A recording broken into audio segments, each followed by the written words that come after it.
नमस्कार मित्रों, मैं हूं डॉक्टर हरिनिवास। आप सुन रहे हैं श्रृंगार शतक। चैनल का नाम है संस्कृत साहित्य एवं संस्कृति। 89 89 नंबर का श्लोक है और यहां पे वेश्या की बात की गई है। जात्यंधाय च दुर्मुखाय च जरा जीर्णाखिलांगाय च ग्रामीणाय च दुष्कुलाय च गलत कुष्ठाभिभूताय च यच्छन्तीषु मनोहरं निजवपुः लक्ष्मीलवश्रद्धया पण्यस्त्रीषु विवेककल्पलतिका शस्त्रीषु रज्जित कहो। भैया जिसमें थोड़ी सी भी विवेक बुद्धि ज्ञान कुछ भी है वो ऐसी पण्य स्त्री यानी वेश्या के चक्कर में क्यों पड़ेगा। कैसी होती है वेश्या उसके बारे में कहते हैं।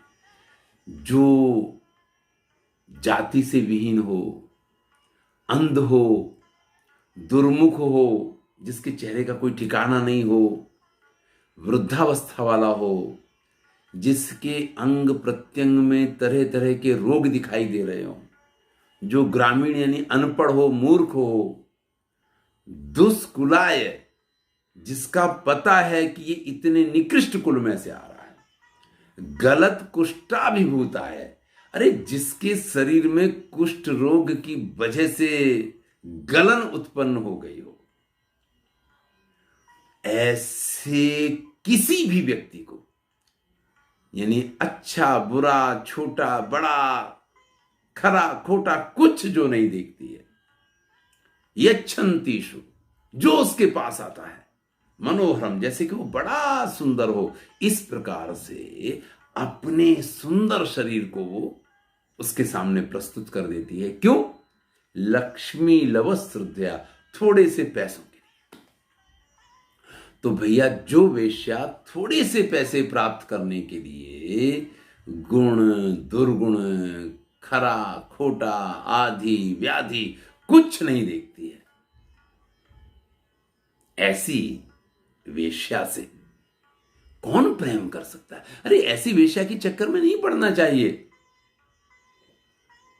एक बड़ा ही सुंदर श्लेषपूर्ण श्लोक प्रस्तुत किया कि वित्तेन, ध्यान से सुनिएगा क्योंकि मैं लिख के नहीं दिखाता हूं, वित्तेन वेत्ति वेश्या स्मर सदृशम कुष्ठिनम जरा जीर्णम।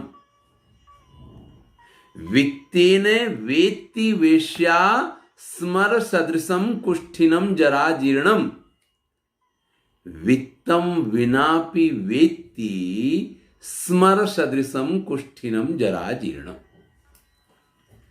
भाई अगर पैसा हो तो जरा यानी वृद्धावस्था से जीर्ण हुआ हो, कुष्ठ रोग हुआ हो, तो भी वेश्या उसको कामदेव के समान देखती है। स्मर सदृशम वेत्ति, स्मर जैसा कामदेव जैसा उसको मानती है।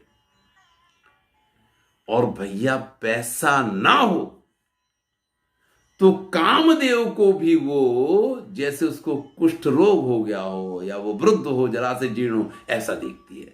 तो ये पैसा है तो वेश्या के लिए तो यही कहा जाता है कि वो तो पैसा की ही साथी होती है। बड़ा ही सुंदर शब्दों में कवि ने कहा है कि धर्म कर्म धन भक्षिणी, धर्म कर्म धन भक्षिणी संतति खावन हार। वेश्या है अति राक्षसी बुद्धजन कहत पुकार। बड़े बड़े बुद्धिमान लोग इस बात को कहते हैं कि ये धर्म कर्म धन सबको खाने वाली है, यहां तक कि संतानों को भी आपकी को खा जाएगी, उनका जीवन भी नष्ट करवा देगी, इसलिए इनके चंगुल में नहीं पड़ना।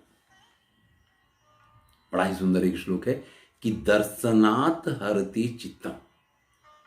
इतना सज धज के इतना तैयार होकर के और ये आपके सामने आएंगी कि इनको देखते ही आपके चित्त का हरण कर लेंगी। ये स्पर्शनात् हरते बलम, और कहीं अगर आपने इनका स्पर्श किया तो आपकी शक्ति को छीन करेंगी। मैथुनात् हरते वीर्यम, अगर आपने इनके साथ मैथुन किया तो आपके वीर्य का हरण करेंगी। तो भैया जिसको देखने से मन का चैन चला जाए, जिसका स्पर्श करने के बाद आप में कोई शक्ति नहीं रहती है, आप फिर ये निर्णय नहीं कर सकते हैं कि मैं यहां से चला जाऊं। वो सीढ़ियां मत चढ़िए या ऐसे व्यक्ति के चंगुल में मत आइए। अगर एक बार आ गए तो फिर तो आप में कोई ताकत नहीं है कि आप उससे दूर हो पाए। और अगर मैथुन होगा तो आपके वीर्य का हरण करेगी। वेश्या प्रत्यक्ष राक्षसी, इसलिए वेश्या को प्रत्यक्ष राक्षसी कहा है। भैया वेश्या को लेकर के बहुत सारी ऐसी बातें कही गई हैं, लेकिन ये सारी जो बुरी चीजें कही गई हैं, महाकवि भास की वेश्या जो है, या महाकवि भास ने जो वेश्या के संदर्भ में कहा वो विशिष्ट है। वहां पे उनकी वेश्या कहती है कि मेरी वजह से जो कुलांगनाएं हैं ना, उनका सिंदूर सुरक्षित रहता है। अब ये बड़ा चर्चा का विषय है, चलिए आज थोड़ी सी इस पर बात करते हैं। देखिए होता क्या है कि पुरुष जो है वो स्वयं को वश में रख पाए, ये बड़ा कठिन है। और स्त्री के जीवन काल में कई बार ऐसा अवसर आता है कि वो पुरुष को शारीरिक सुख नहीं दे सकती है, चाहे वो बच्चे के जन्म का समय हो सकता है या गर्भावस्था का काल हो सकता है। संपूर्ण तो गर्भावस्था का काल ऐसा नहीं होता है कि जब वो शारीरिक सुख नहीं दे सकती है, लेकिन कुछ काल तो ऐसा होता ही है। तो जब पुरुष को वो संतुष्ट नहीं कर पाती है, उसको शारीरिक सुख नहीं दे पाती है, और पुरुष अगर खुद को बस में नहीं कर पाता है, तो ये वो समय होता है जब वो किसी और के चंगुल में फंसता है। तो वेश्या का कहना यह है कि वो तो सिर्फ धन ले लेती है, लेकिन आपका घर नहीं तोड़ेगी। जाओ भैया अपने घर जाओ, रात पड़े अपने घर जाओ, कोई चक्कर नहीं है। लेकिन अगर किसी अन्य स्त्री के चक्कर में पड़ जाए, या तो परस्त्री गमन का दोष उठाएगा, या कहीं कुछ गलत कर दिया तो भैया वैसे भी वो चक्कर में फंस जाएगा।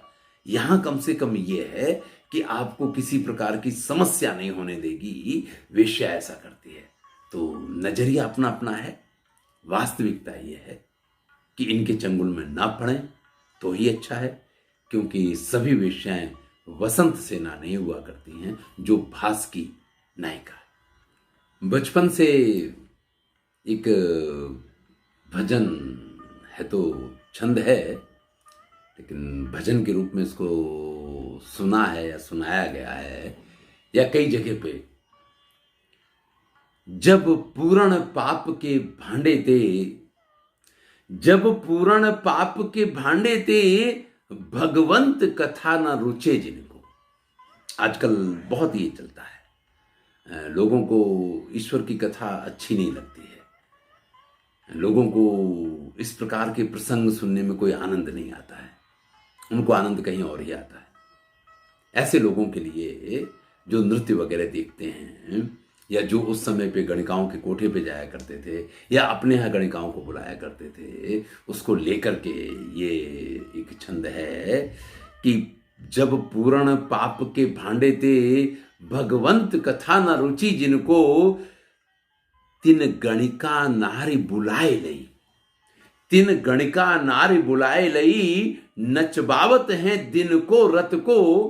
फिर चैन नहीं रहता, दिन में भी नाच रही, रात में भी नाच रही। नहीं तो भैया हम मोबाइल लेके पड़े हुए हैं, दिन रात देख रहे हैं। अब जब वो गणिका आती है तो ढोलक बजती है, मंजीरे बजते हैं, और फिर उसकी ताल पे वो थिरकती है, तो कभी कहता है मृदंग कहे धिक है धिक है, मृदंग कहे धिक है धिक है, मंजीर कहे किनको किनको, तब गणिका हाथ उठाए कहे इनको इनको इनको इनको। तो भैया यही है, जब लोगों के पास धन संपत्ति होती है और उनके पास उसके उपयोग का और कोई साधन नहीं, उनको समझ में आता है। क्योंकि दानम भोगो नाशा त्रिस्यो गतिर भवित वित्तस्य, दान भोग और नाश तीन ही पैसे की गतियां हैं। दान करना बड़ा कठिन है, और सामान्य भोग से तो पैसा पूरा होता नहीं है। तो भैया ये भी नाश का एक माध्यम है, या विषम भोग है, आप ये भी कह सकते हैं। जब व्यक्ति इस प्रकार के भोगों पे उतारू होता है तो यही होता है। धन्यवाद। मैं हूं डॉक्टर हरिनी।